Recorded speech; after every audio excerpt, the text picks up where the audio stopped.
Hi, everyone, and welcome to the Fearless Financial Advisor podcast. I'm speaking to Marion Asnes about the crisis of differentiation for financial advisors. Marion is the founder and president of Idea Refinery, a strategic and marketing consulting company for financial advisors and financial service firms. And she's been working in the industry for many years. Previously, she was the CMO at InvestNet, and also she worked for Financial Planning Magazine, where she was the editor. So good to have you on today. Well, thank you, John. It's good to be here. All right. So let's go straight into this crisis of differentiation. A few commentators have said that financial advisors are struggling to differentiate themselves from other advisors. If you're a manager managing a company, let's say of 100 to 500 million assets under management, how do you differentiate yourself from the competition? Well, you've got a tough job ahead of you, and especially now because so many people feel that the actual investment element of financial advice, which people are so proud of, is now becoming commoditized owing to the presence of robo-advisors. I don't know if that's necessarily true. I really believe that people have had trouble with differentiating themselves because they've been describing themselves as people who will invest for you or people who will beat the market. And I think that what they really need to be thinking about a lot more is their clients' goals. Are they helping their clients reach their goals in life? And for some people, that might be retirement. For some people, that is actually a lot different. For some, you have people like business owners who want to make sure that they are, they are benefiting from the wealth that this business is created in the most tax efficient way, that they're helping their family, that they're in a position to sell and that they're making the right economic moves, that they have the right benefits for their employees. So there are so many different ways that you can approach financial advice. And one of the things that I suggest very strongly is that you start by looking within, because there's a lot of competition. You even have people like Merrill Lynch saying, oh, we really listen to our clients. Whether they do or not, the fact is that this kind of differentiating, that you know your clients well, is no longer going to cut it in the world of messages. So you really have to look a lot more closely inside your practice. So the first thing that I suggest to people is who aren't really sure of who they're dealing with most effectively is to say, let's look at your client list, let's segment it. And let's not segment it by the biggest clients, because that's not necessarily what you're looking for. What you're looking for is your best clients, either in terms of the people you like most to work with, or in terms of profitability, or in terms of influence in the community, the people who will bring you more business. And then you're going to do what statisticians call a cluster analysis. And you're not going to go into all of the, big math and statistics that, that statisticians use. But you are going to say, where are the clusters? Where are the similarities among my clients? Are the clients that I really, really love to work with, are they professionals with professional companies? Are they small business owners who are growing fast? The dry cleaner owner who's starting a chain, people like that who are really, moving forward in a very determined way. Are my favorite people really the single parents who are trying to rebuild? There are so many ways that you can look at your clients and say, who are the ones that I really, really, really love to work with? Are they new retirees or people who are pre-retirees who really want to plan and you feel that you have a special ability to build it?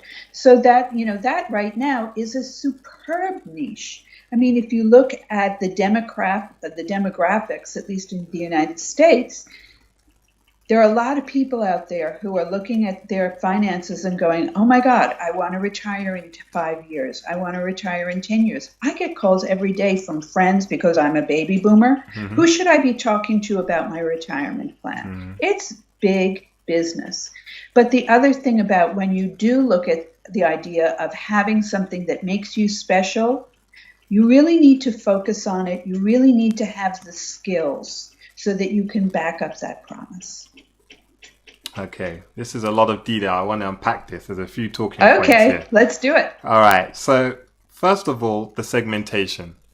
So Right. let's say you do an analysis and it turns out your best customers tend to be corporate executives working at a few large companies in your city. Where do you take it from there? Well, from there, you say, okay, from working with these people, what do I know about executive compensation at these large companies? Am I really well versed in their executive stock option plan, in their deferred comp? Do they have a pension plan? What's it like? Then you have deep insight into the needs of these people. And then you can reach out and say to them, I really have gotten to know what it is that your firm is about. And then you can start reaching out and getting lists of people in that area and inviting them to an event, inviting the executives from that firm to something. If you're on charitable boards, see if you have, and you have executives from those firms on those boards. That's a way to say, look, I know your firm. If you want to ask me any questions about dealing with your stock options, do it anytime. There's a way, you can use your knowledge.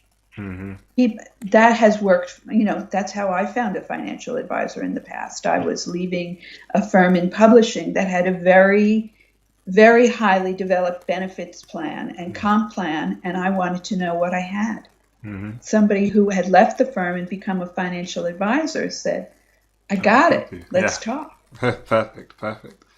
All right then. So it sounds a lot like you develop some specialist knowledge and you develop a niche and you get known for something. Right. Let's say in this case, executive compensation. Right. You invite them into your practice, you have a conversation, then eventually maybe they end up becoming a client. Right. But now if you focus on a niche, what happens to your other clients? Like, do you start excluding them? Like, how do you handle the legacy clients, let's say? Legacy clients. Well, one way to handle legacy clients is to use them to train your younger advisors. If your legacy clients don't fit in your niche and you love them, keep working with them. I mean, everybody has, mom's best friend or somebody like that in their practice. And the thing is not to let that eat your time. So if you have smaller clients that you took when you were struggling to get established and you feel loyalty to them, keep them in the practice, but do it in a way that, that doesn't take your time away from serving your target clients. So that can be by using them with your introducing them to your younger advisors, letting your younger advisors develop them as clients of their own, which is very important if, for instance, you're thinking about succession and you want to do it internally. That's a way to do it, to say, let's get these non-niche clients to my newer advisors, and perhaps they'll find a niche within these clients. But at least they'll be developing this experience under my supervision, which is very important for building your practice. You have to be able to move beyond just yourself in your own time. Absolutely. That's really great advice. Yeah. Okay, then. So moving slightly on here. Okay, so now we've found a niche. I'll continue the corporate executive speech. It's a good one. Now, building a reputation. Let's say you're going to focus on a certain group of people. How do you go about building your reputation in a community?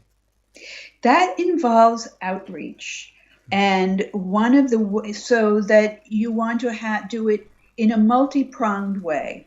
One of the favorite ways that people do it, if they're not in a big city, if they're in a suburb or a smaller town, is by writing for the local paper. So, of course, today newspapers are harder to find, but there are typically local websites. It's the same thing. If you have a column that talks about not buy this stock. First of all, by the time it's published, it's too late. Second of all, that's not, that's kind of old thinking. But it is more about things like understanding the true, what you're really eligible for from Social Security.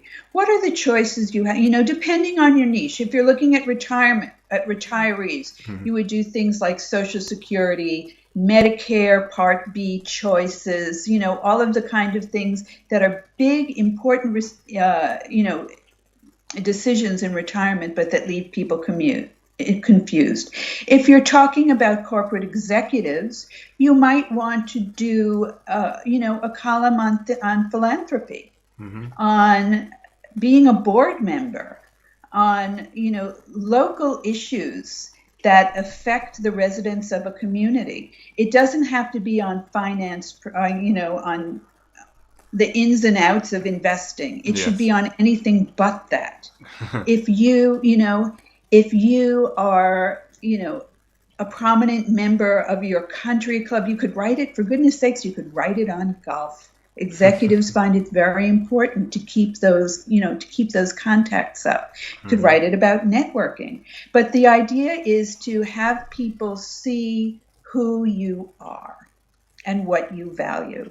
Another thing, so that to have a newsletter, and you can go to automated services. There are quite a few of them that can help you develop and distribute a client newsletter. Or you can go to, Bob Veras has client newsletters that you can subscribe to for, and send to clients. But the thing is to have a voice and to get that voice out there. And then to tell your clients when they get this newsletter to please share, if they're interested in it, share it with friends and and invite those friends to subscribe to your newsletters. So you have earned media, where you're writing a column for a media outlet. You have your personal media, where you're sending out a newsletter by email. And then you have events. Every advisor should be doing some kind of client event at least once a year, ideally quarterly. And they can be even something as simple as a brown bag lunch. The idea is to have a schedule of topics, and you can sit with your staff on a Friday afternoon and say, let's brainstorm. What would be some great topics to invite people to talk about? You could bring in a cybersecurity expert. That is a hot topic. How do you protect your personal information? What are 4 smart steps you can take right now without spending a lot of money? From number 1, change all your passwords away from password, to, bigger things like, antivirus software on your computer. But it's all of that stuff. How do you look at an email and say, oh, this is phishing? Those are things that are very important to clients. What about if you're looking at executives? That's one. Another one for executives, collections. What do you need to know about your collections? I have in my home art that I've bought and my husband and I have bought or been given over the years because we know a lot of artists. A friend came over recently who is a private art dealer. And his wife said to me, who is a dear friend, said to me and my husband, have you had this stuff appraised and added to your homeowner's insurance? And I was like, oh my God, how did I not think about that? We're about to do renovations here. What's going on? So there are all of these kinds of topics that are meaningful to clients. And then you say to them, bring a friend. You're free to bring a friend if you'd like. You know what? That is good for both of you. It's good for you because you're meeting a new prospect. It's good for your friend because your friend is able to say to his or her friend, here's some valuable information. I'm going to get it for you. I'm going to bring you to this event and it'll be cool. Mm-hmm. So it's not, it requires some organization. It requires some layout of funds because you have to have a place, you have to have snacks, yes. You want to have drinks, both, mildly alcoholic and non-alcoholic, especially if people are driving home, you need those non-alcoholic drinks. Yeah. And if it's in the middle of the day, you keep it, totally non-alcoholic. But you might want to have it at a local club or a local restaurant. You might want to have it in the evening at your office, but all of this does require a certain amount of expense. It is worth it. And you know what? You will find that your clients are a lot more receptive to this than I must throw out 2 or 3 mailings a month inviting me to have free steak and listen to a sales pitch. If I have enough money for the financial product, I don't need a free steak. It's not worth it to me. I can go to the supermarket and buy a great steak. Thank God I can afford it. So I think that people have to rethink the way that they are doing these events and make it more focused on the people they really want to attract. Mm-hmm. Because I'm sure advisors have been hearing about events and they're probably thinking, isn't that a bit old-fashioned? The chicken dinners, the bad stories that have been told about events. And obviously you gave an example of how you want to stand out with events. Right. So it sounds like you don't want it to be a traditional dinner with a pitch, obviously. Right. I think, if you want to invite people to dinner, invite people to a client appreciation dinner. Mm-hmm.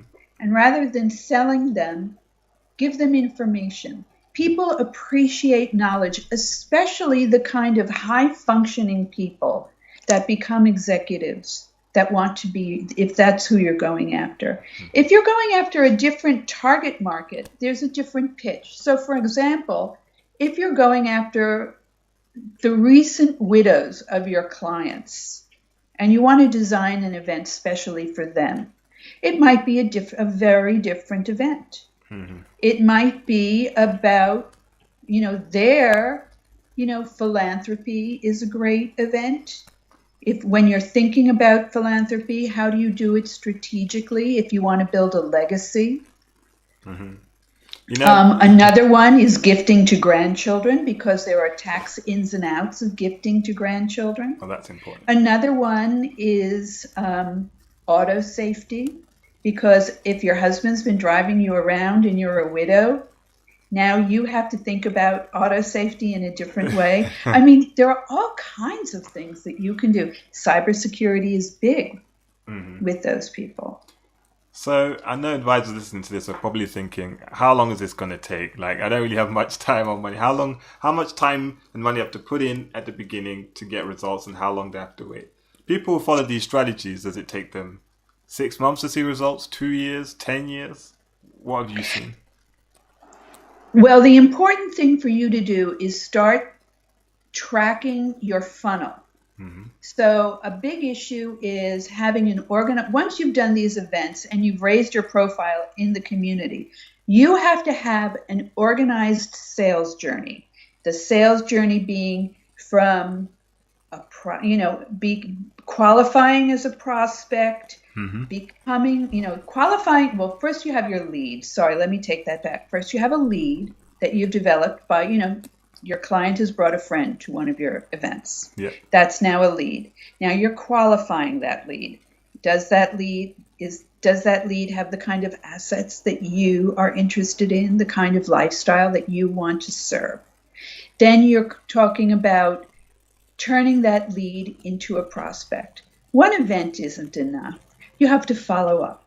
Mm-hmm. Typically, you have to follow up 5 to 6 times in order to know if that prospect is going to become a client. Over what time period would you say that follow-up process happens?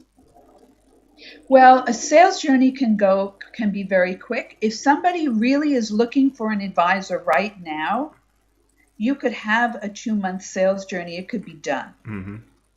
You could have a 2-year sales journey. If somebody's just sort of, maybe this is something I should be doing, but I'm just not sure. Yeah. You can score your clients, hot, warm, cool. and that will affect, or your prospects, that will affect the way you do them, the way you deal with them. Your hot prospects, you want to, be in touch with regularly. You want to invite them into the office for a half-hour consultation. You want to follow up with a phone call. Do you have any questions? Is there anything I can help you with? Your cool prospects, send them the email newsletter. Yeah. Just, periodically let them know you're out there. If they warm up, they warm up. Call them once a year so that you can have different prospects for client acquisition depending on how receptive the client can be. People who have a great deal of money and you're asking them, if you're asking somebody to entrust you with that money, they deserve for you to work for that trust. It's a big ask to say, let me manage your life savings, or even let me manage part of your life savings. So people deserve a concentrated and sustained effort. And your effort, the way you comport yourself, are you persistent? Are you disciplined? Are you thoughtful? Do you end your conversation by saying, well, the next step that I'm going to take is to call you in a month, or however you would say it, or why don't I send you some information about the things you're concerned about, or would you like to talk to one of my clients and see how we've worked together? Those are things that you can do that aren't give me your money. Yeah. Nobody wants that. Yeah, nobody wants that. All right, so this is gold here. I'm really appreciating this. I'm so glad. this marketing insight. So we've talked about how the importance of differentiating can be done by niching, targeting specific clients, how you can market with events and newsletters. I want to take a little bit of a switch in gears here and move on from some marketing to communication, because that's also what you specialize in. Yes. Are there any kind of communication issues you've seen with advisors and how they can improve the way that they communicate with prospects and clients? Well, I think that one thing to think about is that your happy place in conversation might be managing a portfolio, but your client's happy place in conversation might be anything but that. And from what I've learned is that a lot of advisors sort of pull into, okay, let's review the portfolio as the substance of a meeting. When, that's going into a comfort zone, but what you need to find out is what is your client's comfort zone. So that instead of talking about your portfolio at the beginning of a meeting, you might want to talk about, say, something like, is there anything in your life that's changed? Like a doctor says, is there anything that's changed in the past 6 months or the past year or the past 3 months or however often you're talking to this particular client? What's going on at work? What's going on at home? And find out, were they, did they get a big promotion? I mean, there are so many things that you need to know about your clients. If they got a promotion, if they got a stock award, all of these are issues that matter to the way you manage their money. If a parent is ill, is that going to be a financial drain? Is that going to lead to an inheritance? So, there are so many things. If a child is ill, do you have to set aside funds to help that child, or to help that child's children?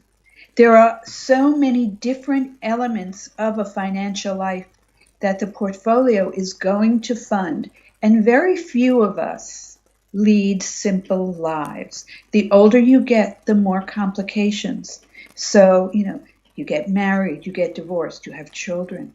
Your children have children. There's college. There might be remedial training. There might be, for God's sakes, I hope not, but there might be rehab. There are all different kinds of things that affect your clients profoundly and that affect their money profoundly. So the way to start a meeting, to me, is to talk about those things. Then you can say, all right, well, let's look at your money and see if there's anything we need to change in order to make this all run smoothly. Then there's a reason. It's not just that abstract place of what's the portfolio doing and what asset sectors are up. Yeah. It's something, people are giving you their money for the most part because they don't want to think about that. They want you to think about that so that they can go on doing the things that they love to do. Perfect. That just makes a lot of sense there. So that leads me to another question which I've been pondering recently and I'd like your insight on this, which is, has it become harder to be a good financial advisor today than you think 15 or 20 years ago? Well, first of all, I want to look at 15 years ago, which is now 2001. That was a terrible time to be a financial advisor because the market was crashing. There was 9/11. Everybody was kind of in a panic. So let's not talk about 15 years ago, but let's talk about the lifetime of the independent financial profession, which honestly isn't very long. It's about 40 years. During that time, we have seen since 1982 until 2001, we saw the longest, most sustained bull market in the history of record keeping of our markets.